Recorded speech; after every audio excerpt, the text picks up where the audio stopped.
It's one small step for man, one giant leap for mankind. This is the Cosmick Voice.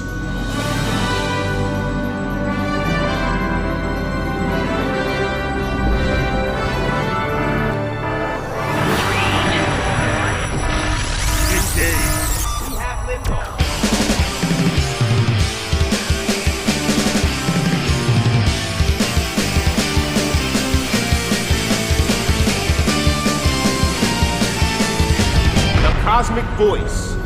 Music, talk, and nothing but business with your hosts, Chris Natalini and Mick Michaels.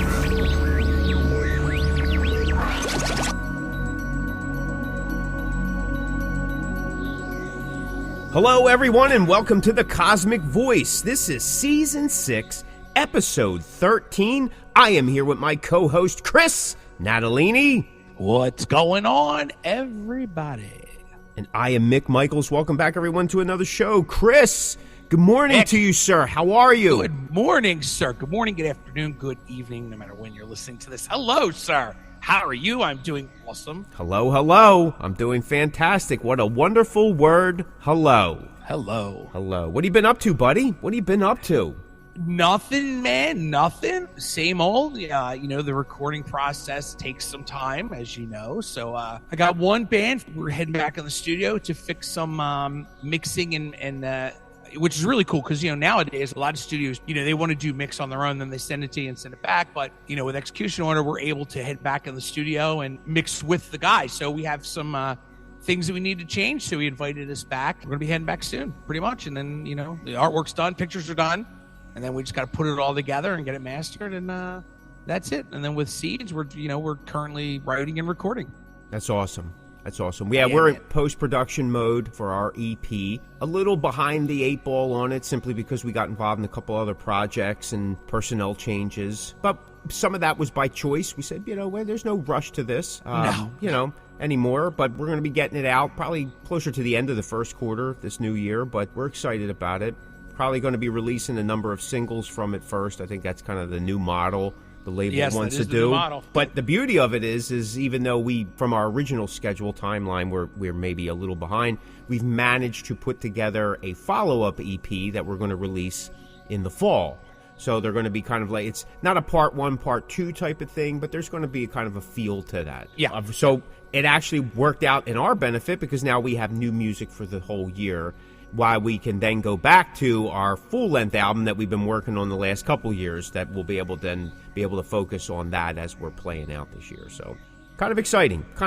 Yeah, this is super exciting, man. Super exciting. I, like yourself, I kind of wanted to be a little, further into it, but, it's holidays and, one of my guys has had some medical stuff they need to take care of, so he's out for a little bit. We're just trudging along. Honestly, a little slower than I'd hoped, but like yourself, we also, in my one band Seeds, we had a few personnel changes, so that held up some stuff. Yeah, we're moving forward as scheduled, so we're good. We are good. Listen, there's nothing wrong with slow and steady. Slow and steady gives you consistency, and really, in this business, the long haul is the goal. Listen, everybody wants immediate success. I'm not going to say it's not a thing, because it is. Yeah. Everybody wants it. You hear it off the deck, you're like, this is it.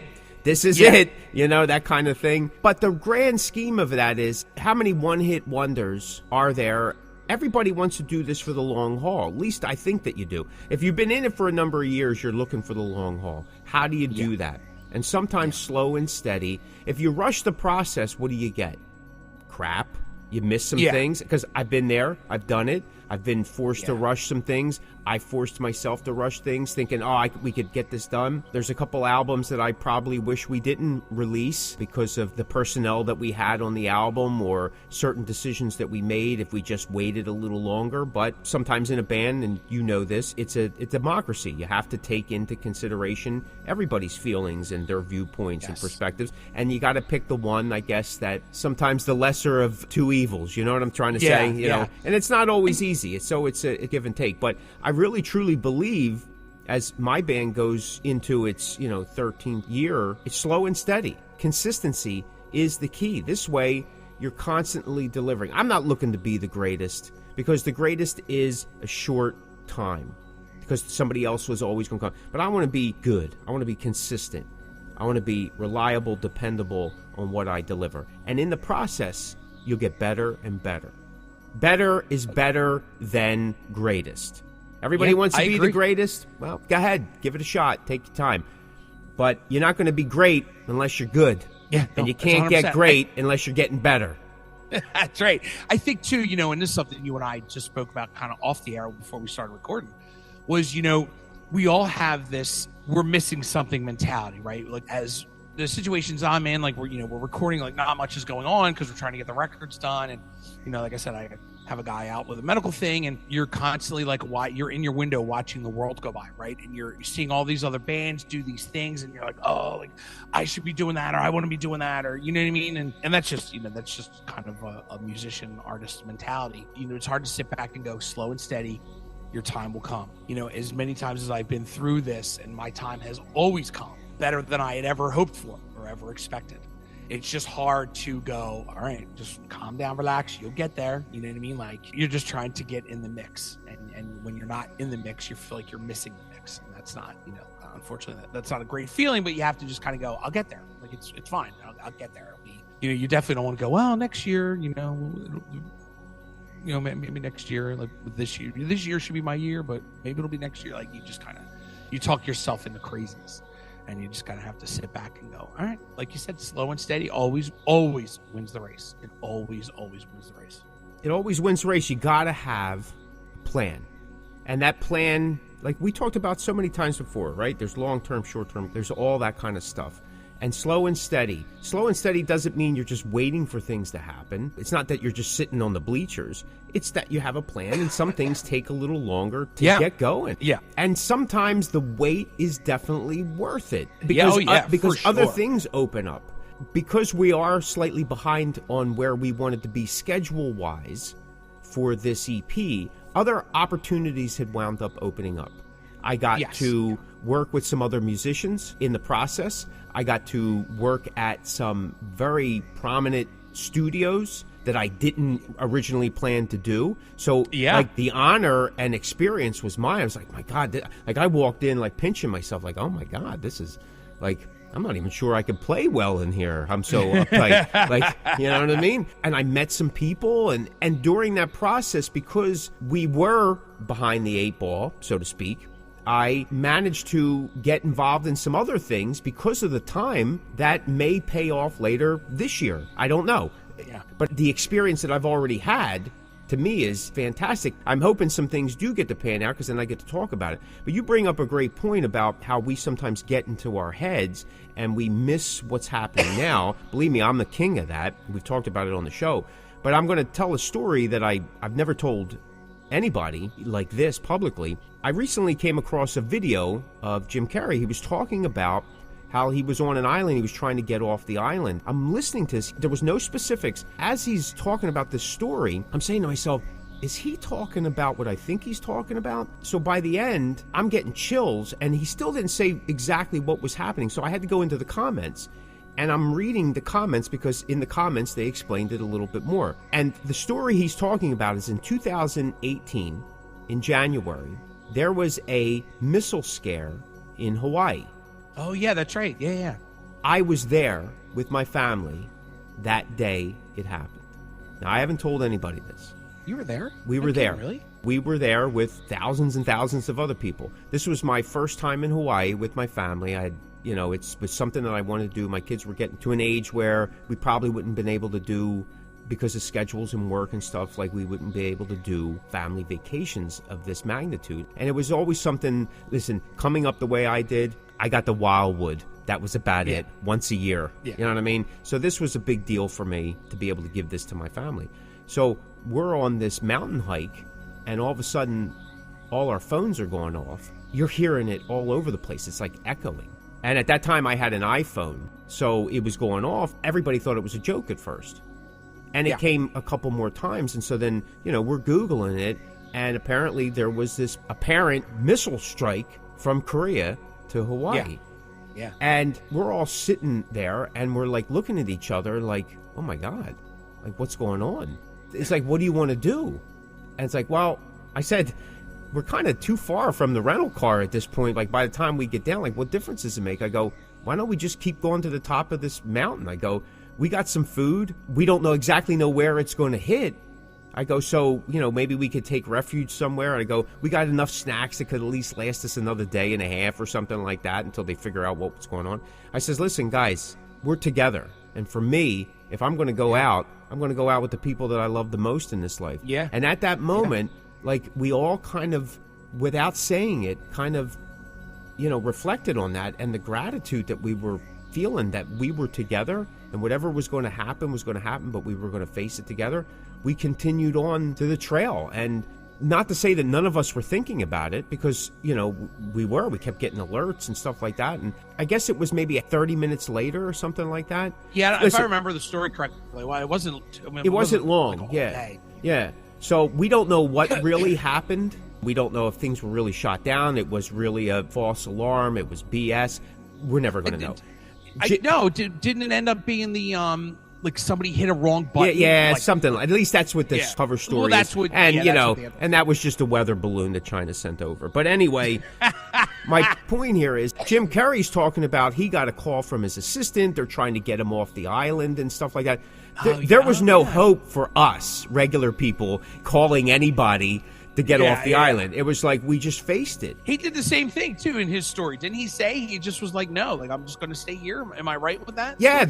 And he said he took a moment and he felt this overwhelming feeling of grace take over him because he just started to reflect. I remember him saying that story. I was there with the most important people in my life. And like I said, I've never talked about this publicly. I remember telling the band about it, like, afterwards, because I didn't even tell them that I was going to Hawaii, because we had time off, and we just did our thing. Everybody kind of goes their own way, and, I'm an adult. I don't need to ask permission, that type of thing. But I didn't think about that situation until I recently seen this video, and what you're saying, it's like we do really have to take stock in the things that we do. Like you said, sometimes looking back, you're like, wow, things were better than I really thought. Sometimes you're in the mix and you get clouded and you're worrying about what other people are doing, and not worrying enough about what you're doing. And it's always, the grass is greener, trying to keep up with the Joneses type of effect. Artists are plagued with that because we see it.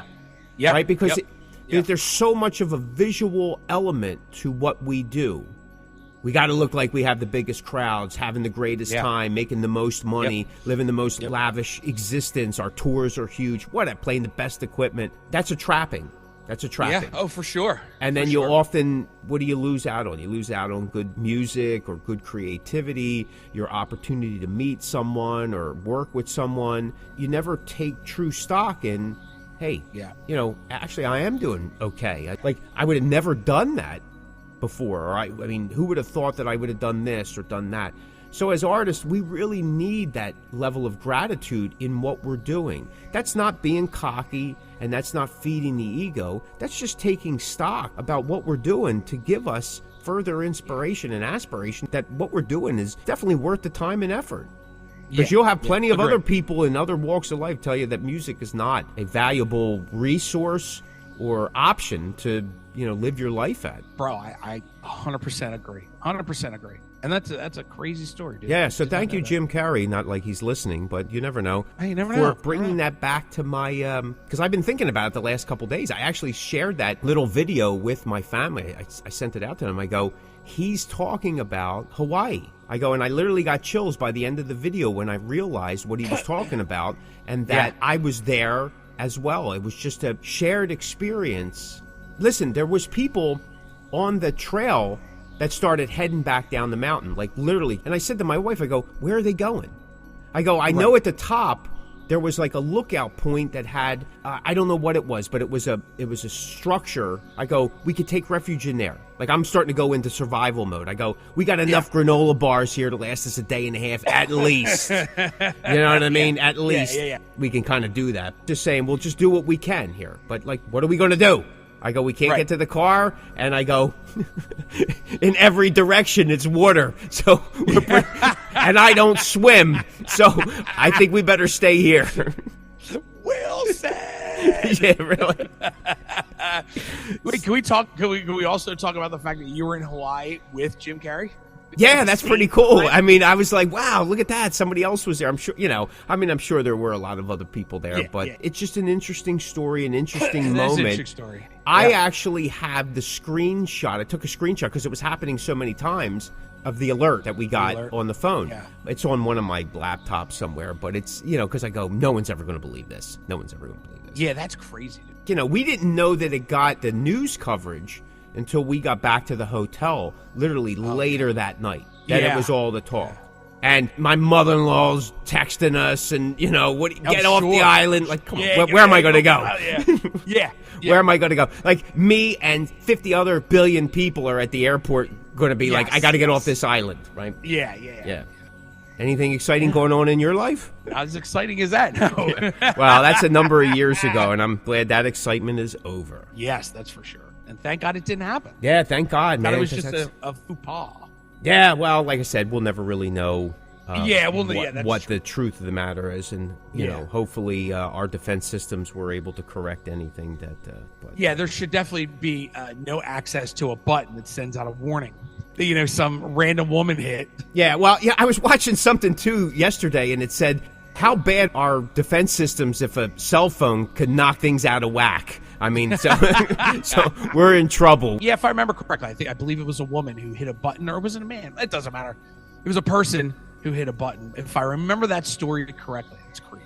I may have to look that up over and over. That's crazy, yeah. I hope they fired that person, but probably not. They probably gave him a promotion and put them somewhere with a less important job. Like running a country or something. I wonder how many relationships were ruined that day because... one of the two people were like, I'm out of here. You're on your own. Yeah, you're on your own. Knocking them down, running them over, grabbing their knapsack, you know what I mean? This is mine. Taking the car and rolling out. Oh, my God. Every man fed for yourselves. That's right. It's the Roster Boss. Take it down. This is Stephen Pearson from Rat, the Rat Bastard. You're listening to the Cosmick Voice.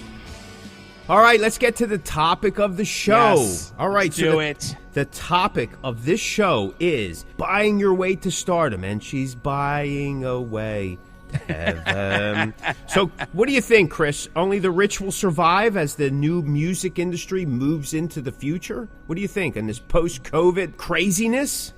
Man, I got to say, things have really changed. We've kind of touched on it in a few different episodes through this season alone because it's something that's been very relevant to this season. And it's always happened, right? Like, we know this. We've always known that there's paying to play or paying to get on tours. We've always kind of known it. But now it's really is becoming a problem. Like, everybody has to do it now, to get on these shows. It is a crazy thing to me how much this has kind of been a thing that everybody knows. Back when I was younger, obviously before the internet, the music business was this huge thing full of talented people that were able to do these great things and tour the world. And, we didn't know all the ins and outs of the music business. We didn't know how horrible it was. We didn't know that artists weren't getting paid for their music even back then. We didn't know that, that sometimes you had to pay to play. And it's such a crazy time now, the industry and what we have to endure at this point, even being a struggling artist like you and I at the level we are.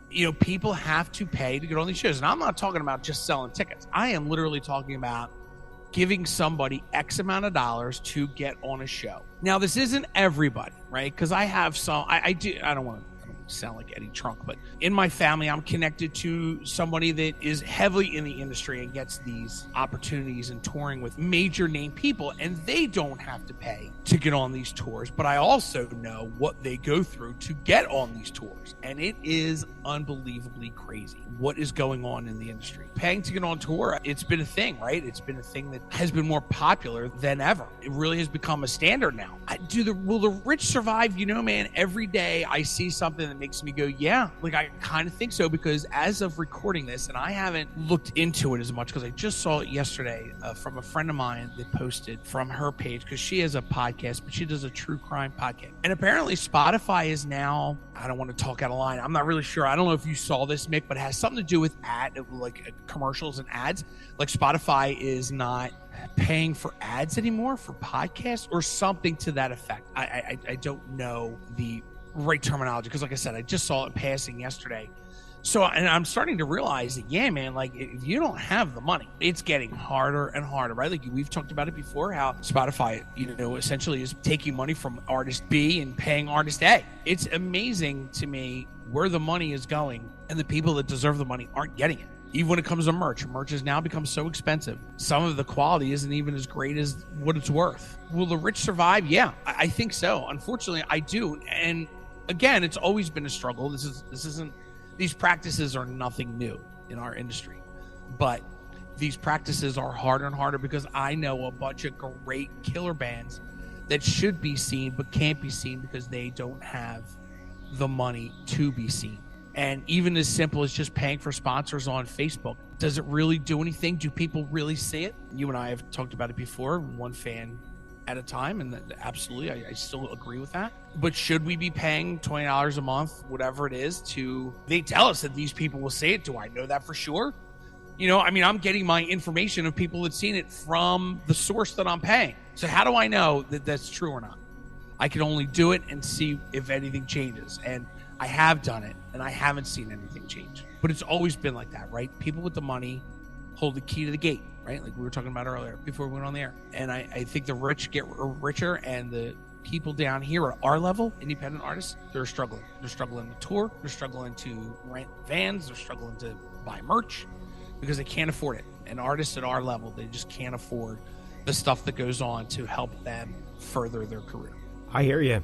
We've talked about this numerous times, both on the show and privately, that nowadays part of your marketing promotional package for most places is to purchase some type of numbers boost, whether that's Spotify streams. They have companies that will do monthly Instagram packages to increase your likes. We've even told stories about how I've watched certain bands, and I'm not going to call anybody out. That's not a respectful thing to do. Yeah, no, it is what it is.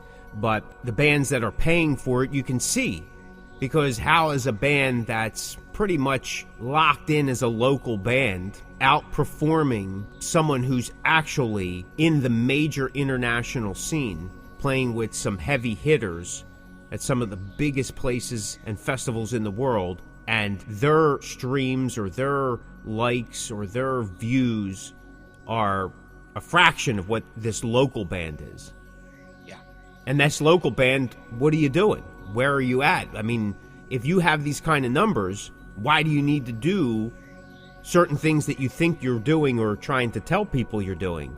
If you got those kind of numbers, and we talked about this before, if you have those numbers, then you don't need anyone else but the audience that you're creating. You don't need distribution in the sense that everybody else does, because you have a captivated audience. That means you put something out there, there's always going to be a percentage that comes back to you. So you're doing it on your own. And that's how it was for a number of years. 9 Inch Nails, they were a proponent of it early on. They were putting stuff on their website. Some of it was free. That's how they lured you in. They were pre-selling everything before it actually happened. There was no middleman. They were doing it all themselves. Kiss, with some of their products, they would pre-sell it. I think that one Kiss book, that gigantic one that's like, like 6 feet tall or whatever, 7,000 pounds, to put on your coffee table. Like, I don't even know if people still have coffee tables like back in the 70s, early 80s. You know what I mean? What do you drink your Sanka on? I don't know. Anyway, they didn't even get a traditional publisher, so to speak. They published the book themselves. Right. They got all the money that they generated on pre-sales, were able to print up the books and send them out, and so on and so forth. So, but they had a captivated audience. Yeah. I mean, they haven't released new material since 2012, right? 2012. But they've released countless amounts of merchandise, exclusive merchandise, reissues, whatever. And all that stuff is available where? At kissonline.com. Absolutely. It's not available, like you're not buying it off of this site or this site. They funneled you in. Why? They have an audience. Say what you want about them. I don't care. That's not my problem. I'm talking about the business model. Whatever that is, you don't want to buy it, then don't buy it. But plenty of people are buying it. Yeah. But for us, if we had those kind of numbers coming into our website, what do we need? And I've joked before, if I had those kind of numbers coming in on the website, I wouldn't be on this podcast. You know what I mean? I wouldn't have time to be doing a podcast. True. That doesn't make anything that I'm doing any less important or credible, but the point is that's where all of us are trying to get to, yeah? That's the whole point. Yeah. That's why you have merch at your show, because you have a captivated audience and you're hoping a percentage of those people come rushing over with money in their hand. I mean, that's what it is. Yeah. But we've talked about this before. They're not coming over if you're not delivering anything on stage. Right? An attitude alone isn't going to get you merch sales. I don't care what anybody says. Nope. If you think that just because you're playing your local water hole and you're a big rock star, well, maybe you are. Why don't you go take that show out and play in a lot of different cities, a lot of different venues, a lot of different regions, and see if the same thing, because when you're dealing with another local rock star of that area, let's see if you can compete. Like, let's see if the music can compete. Do your thing. Yeah. That's what you know. But unfortunately, no one's doing that. No one wants to do it. And like you said earlier, it's becoming increasingly harder to do that as there's less and less places to play. It's getting more and more costly for independent bands, in-the-trench bands to tour. Why don't you see a lot of international bands come over here to the States and vice versa? Yeah. Because it's super expensive. COVID really blasted that. It really blasted. That's for sure. If there was something real or not something real, it didn't make a difference because it just gave everyone the okay to jack the price up. Yeah. But nothing else has changed. It's increasingly difficult. So where's the easy way out? Well, the easy way out is buy your likes, buy your views, buy your followers, whatever. You know, unfortunately, and this is passé by the time this airs, but that whole Cat Williams thing is shed some light on what's been going on for countless decades. And like you were saying, especially in our industry, in the last year, it's become so of an open forum that, we bought on this show. Yeah. And like you said, it's not about selling tickets. I've never been opposed to selling tickets because even in the 80s, we used to sell tickets to our show. We would have tickets and we sell, 100%. Whether we put those shows on or we were on a bill with somebody else. I mean, we always sold tickets. You want to guarantee that there's going to be people at the show. It's not a lick and a prayer. I mean, there it is, kind of. But at the same time, it's like you're not like, let's put on a show. Let's start praying now and see if people will show up. No, you took an active role. You put up flyers. You called people up. Bring your friends. I got tickets. Whatever the case may be. You know, I mean, tickets then were, $5 or whatever. But you have to do something. But I am literally talking about, and this is what you're talking about, and we talked about this multiple times privately, there's places I won't go to play anymore because what they're doing is they're adding a dead opener band, like another dead opener band. Before the show technically starts, they're saying you got to cover these tickets, but they're pocketing that money. And they're charging that band for a 25-minute set some astronomical amount of money. Yep. Now, like we said before, there's going to always be a band that perks up and goes, I'll pay it because it's ego-driven. Yes. Because we can't go without. We can't say no. We have to have, and where does that get us? I don't know. You know what I mean? If you have something worked out and you have the money, then, hey, listen, you do what you got to do, man. But are you delivering on it? You can pay all this. You can buy on tours. You can make all this happen for you. But if you're not delivering music, it doesn't matter what tour you're on.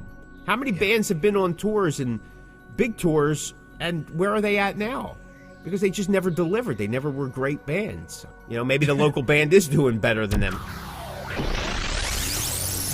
You are listening to the Cosmick Voice with your hosts, Chris Natalini and Mick Michaels.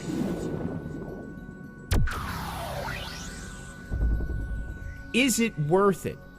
Well, again, statistically, last year they said, and we said this several times in some other episodes, that press releases don't do what they hoped, expected that they would do, want them to do.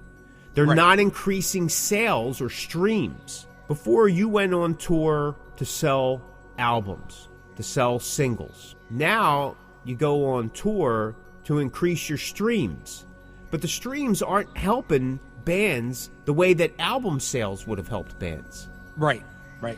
Whatever your deal was with the publishing and all, but let's just take it as an independent band, right? You went out, you sold albums from playing out, you made some money from it.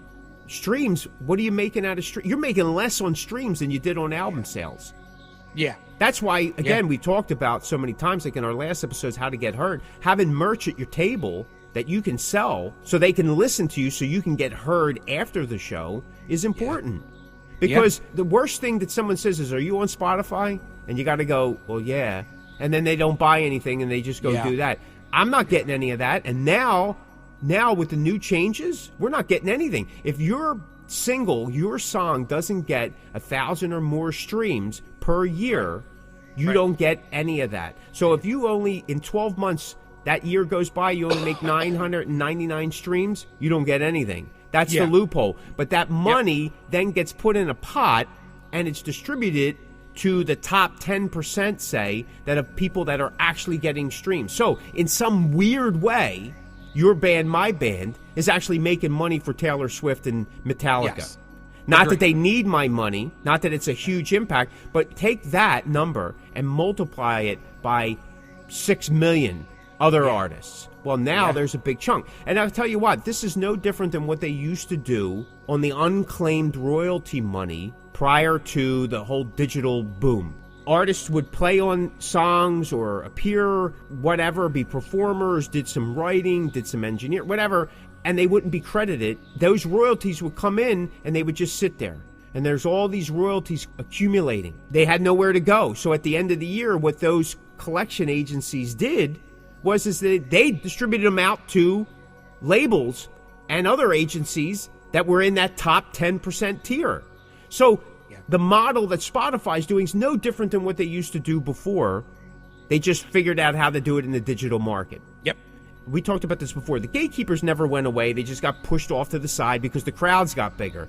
Now they figured out how to bring those gatekeepers back into the fold, and now they're doing it. They're playing within their rights, the rules, because they make the rules, and they can change them at any time, to demonstrate that, okay, we'll fix the system, now this is the way it's going to be. So for us to get proper distribution, unless you're putting out the money to get the streams, to get this advertising, to get this awareness, you're going to fall under 1,000 streams very quickly.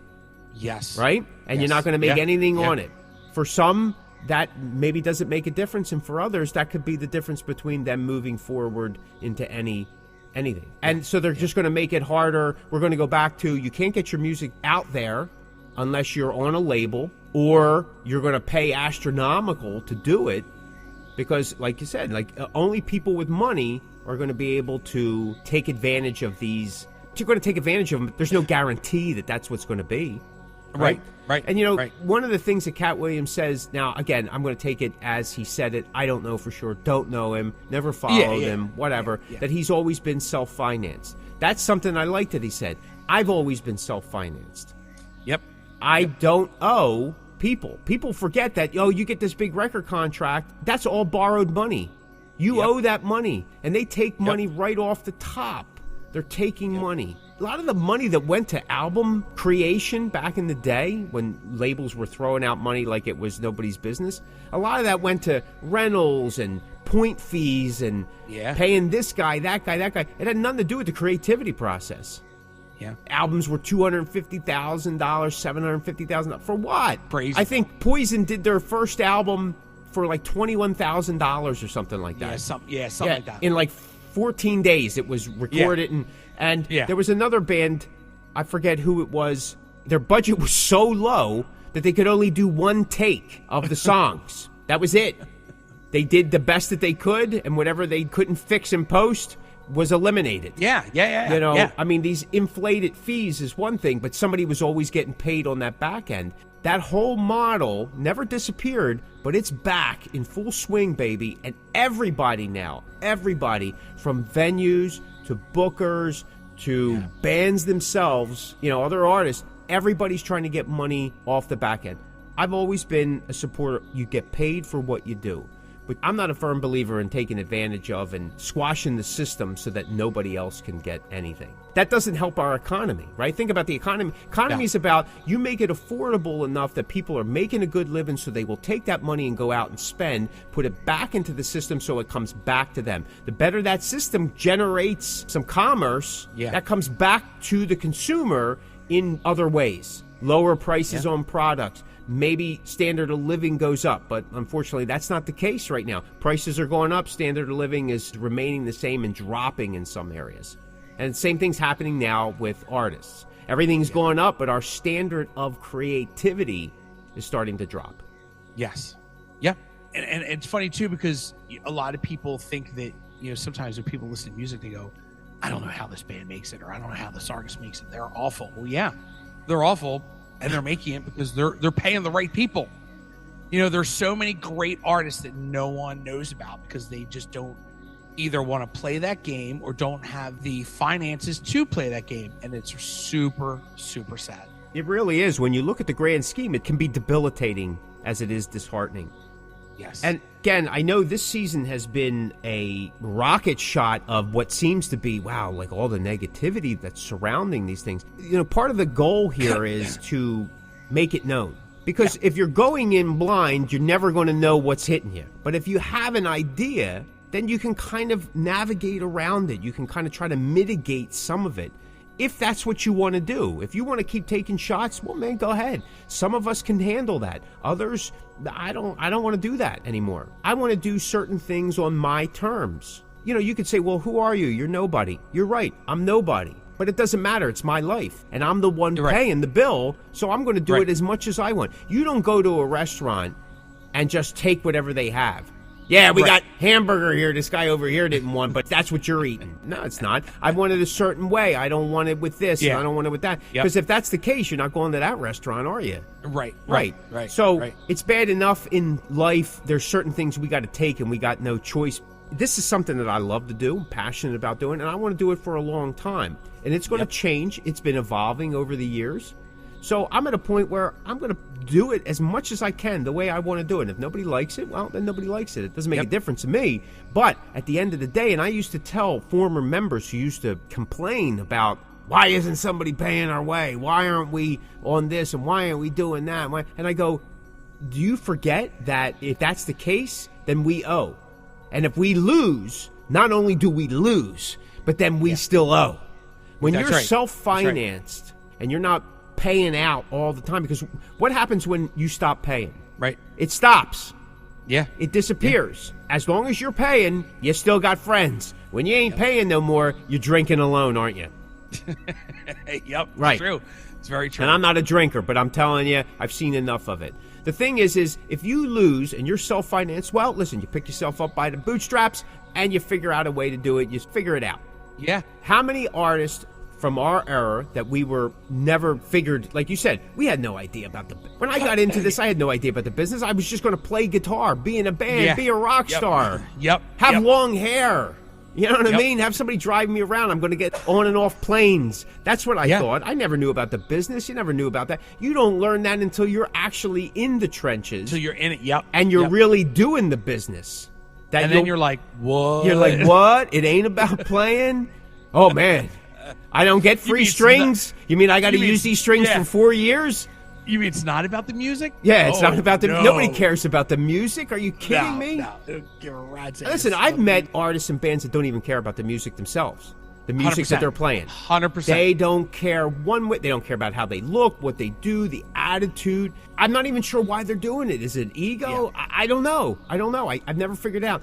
I'm a firm believer in the music, man. Bottom line. Like, I tune between every song. And I know that's downtime, and I usually catch flack about it. Oh, we got to keep things moving. You're right. You're absolutely right. But I'm not going to sacrifice being out of tune for another 30 seconds. Right? To me, it's about the music. Because if I'm out of tune, that's 3 minutes. I am so aggravated, I can't even play right. Because all I'm hearing is something that's out of tune. Listen, does it happen? Yeah, it happens. It seems to happen to me all the time, but it's just the way it happens. Oh, you got to do something about that tune. Yeah, I'll do something about that tune. And I'll tune between every song as fast as I can. Right. Then get your script right. I don't know. Do whatever you have to do, but I'm not going to sacrifice the music. Not going to sacrifice the music. And I agree. Not going to sacrifice the integrity just to get a bunch of people I don't know to like me on social media. Never hidden this fact. I hate social media. I came to it late. I tried to avoid it as long as I could. Unfortunately, I came to it so late that I wasn't able to take advantage of it like other bands or artists did early on. I was just like, I'm not doing it. I guess I'm doing it. But unfortunately, it's a necessity. It's a necessity. It's just like having that Spotify link or having that Deezer link or whatever else. Same for this podcast, right? Yeah. We're everywhere in terms of where people can listen to podcasts. But what do we mostly promote? Our website. Go to our website, and you can get most of our shows, if not all of them, all past seasons, all past episodes, all the other shows we did right there. Why? Because at the end of the day, those other things may go, they come, they go, they charge you. I'm not making anything from them, but I'd rather have you go to my page and get it from there. Sure, I'm still using some of this other stuff, but what are they seeing? They're seeing the Cosmic Voice up top. They're seeing what we're doing. No, 100%, bro. 100%. It's a tough situation. I don't think it's going to change and go the other way where people will stop doing it. No. I think more and more people are going to do it, and it's going to become so normal that even us guys that are fighting it are going to probably do it someday because we do it. Yeah. I was an analog guy, never going to digital. That's crazy. That warm sound. Or it's Or it's going to be. I'll never go back to analog. Or it's going to be one of those situations where we go, we have to do this because it would be dumb to turn it down. Right, exactly. Analog is like Jacob Marley carrying around those chains in boxes. I'm not doing it, buddy. That chain was this length 7 Christmases ago. Think about what it is now if you're still on analog. Those reel-to-reel machines were heavy. It's true, man. You know what I mean? True. So I don't have to carry any outboard gear in this digital world. So we all converted to digital at some point. Even if you're running some kind of analog, you're still using digital at the same time because it's economical. In every aspect, it's economical. In time, in money, in mental capacity. Come on. There's things you don't even have to think about anymore. Engineers are different today than they were 30, 40 years ago. These guys were critical thinkers. Now a program does the critical thinking for you. Come on. Yeah. If an idiot like me it's working for, think about what it's doing for everybody else.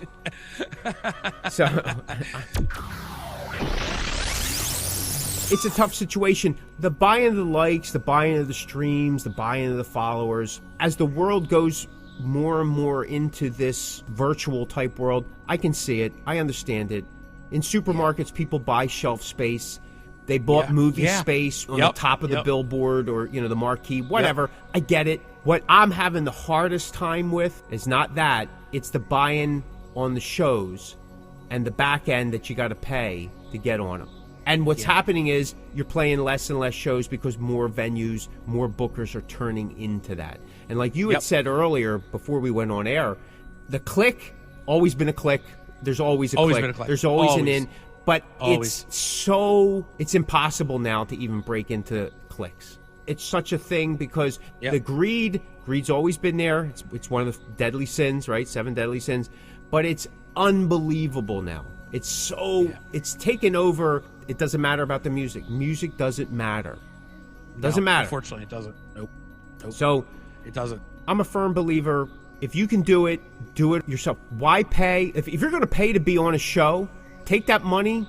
If you're going to pay to be on 3 shows, take that money. And this is not selling tickets. I think selling tickets is something bands need to do. It gets you invested. It gets you learning different methods of getting the promotion you need, to getting attention, to getting awareness, to think outside that little box of like, I'll book it and they will come. Well, it doesn't happen like that, man. How do you make it possible? Right. If you're going to buy on 3 shows, put that money together in a kitty and go tour yourself. Do 6 shows that you put together. Yeah. Get out on the road. Get out of that little pocket that you think you're the biggest rock star. And we'll talk about this in another scene. I know we've been pushing it off because it's a hot topic. And it's probably going to anger some people. But, we came into this season salty. We said it. Go back to season 6, episode 1. We talked about salty. Salty. But go do it yourself. You'll never have to owe anybody. You'll never have to owe. Right. And if the numbers stop, the numbers stop. But at least it's something you're doing on your own. Yeah. You're playing by your own rules. That's too. right. You make the choices. That's right. Someone else doesn't make the choices for you. Exactly. That's why Chris has a podcast and a radio show. He has a bobblehead and an action figure and a comic. That's why he's a big-time guy. He's got family members who are real legitimate rock stars. I just edit the show. But that's why, because he knows. You do it on your own terms, baby. What do you think there, Sage? You got anything else you want to add? No, Sage. No, man. No. I think that just so we're clear, too, we're not saying not to do it. We're just saying that if you're willing to pay to do something, be smart to do it. Make sure you don't owe anybody at the end of the day. Now, I'm definitely not going to look down on someone that takes an opportunity to use that money to do something. But like Mick said, if you're going to spend that money, use it for yourself. Do something for you. Don't pay someone else to do it. Do it for you. Yeah, listen, just to bring up Cat Williams again, not that I'm a huge fan or supporter, but what he's saying is that he self-finances his own tours. He does every year. He does a 100-city tour. I don't know. I've never seen him, but let's just take it at what he says. The interviewer asked, well, do you bring in people? He goes, well, why should I? He goes, if I've done it once and I've done it twice and I know exactly what's going on and how to get it done, he goes, and I know at the end I get to keep it. He goes, why would I bring anybody else on that's going to all of a sudden start saying I should do it this way, should do it that way, when I've already done it? He's been proven to do it, right? He's been proven to do it, and he reaps the reward. That's right. Right? That's right. If you put in the effort, you reap the reward. I'm still a firm believer that anything is possible, and hard work still counts. Chris, I think you feel the exact same way. So, I most certainly do. Keep swinging for the fences. That's it. Keep swinging for the fences. If you like that episode, check out some of our other episodes at www.thecosmickvoice.com. Step into the Cosmickverse and fill that void. Thanks so much for listening. This is the Cosmick Voice. Be sure to check us out at thecosmickvoice.com. Like and follow us on Facebook at The Cosmick Voice. You can find The Cosmick Voice everywhere you listen to online podcasts, like Deezer, Google Podcasts, Apple Podcasts, Spotify, Anchor, Stitcher, and so many more. All right, folks, that's going to do it for us. If you're hearing this message, you've listened to the entire episode. And for that, Mick and I would like to thank you from the bottom of our hearts. And we hope you enjoyed this new episode. And if you did, please leave us a review on Apple Podcasts and Spotify. Also, feel free to let us know what topics you'd like to see covered in future episodes of The Cosmick Voice. And you can get in touch with us through thecosmickvoice.com and, of course, all of the Cosmick Voice social medias. Take care and be safe. You're listening to The Cosmick Voice. Music, talk, and nothing but business.